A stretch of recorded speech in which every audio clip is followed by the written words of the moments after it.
The recent death at the hands of police in California of a man that appears to pose no threat to the police or to the public raises the question of what exactly are too many police trying to enforce.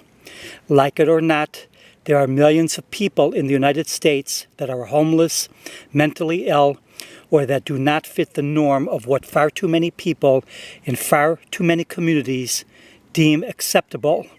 Stand out a little in far too many communities and someone will call 911 even though there is no basis for the 911 call.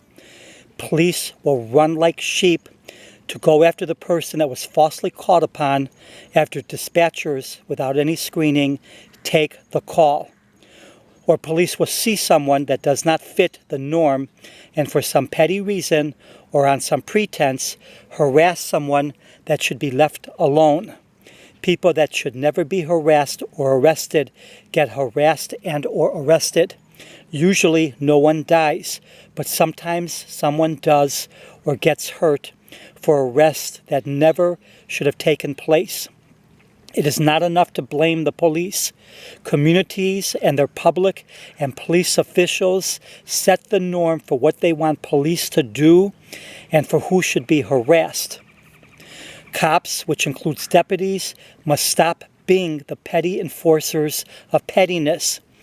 Cops, especially in urban areas, especially in high-crime urban areas, need to be assigned beats that they walk. In this way, their interactions with the public will be far different than that of cops driving around in vehicles. Cops assigned walking beats will know the people on their beat. They will serve as role models to children and youth. They cannot afford to be petty, thin-skinned, or vindictive and expect to be effective as walking beat cops. This is the only true, real community policing that exists, and yet no one fights for it. Technology does not make for better policing. Technology is only an aid.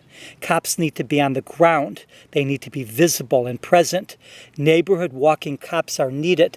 Get rid of the layers of fat, the many unnecessary positions, the unnecessary brass, the paper pushers, the bureaucrats, the clout, political favoritism, and cronyism, the legions of people hiding in buildings and in endless meetings, and return to the basic mission. Serve and protect through patrol, and make sure the patrol includes officers on foot assigned to neighborhood beats. No matter the place, no matter the area, communities need to take responsibility for what their police and politicians are doing. If nonconformity deserves police responses, then expect more completely avoidable tragedies. True community policing is needed, not number games policing, not petty policing. There was no excuse for the man in California to have been harassed and then arrested in the beginning. Unfortunately, this happens all the time. Petty policing, number games policing must end. Communities and their politicians must learn to be more tolerant and stop unleashing police on those considered out of the norm. If ever there will be true community policing, cops walking beats where they are fully engaged in the neighborhoods they patrol, there will be less disengaged cops that are clueless about the people they encounter. If ever communities prioritize real community policing and stop using law enforcement to be the petty enforcers of nonconformity, everyone will be better off.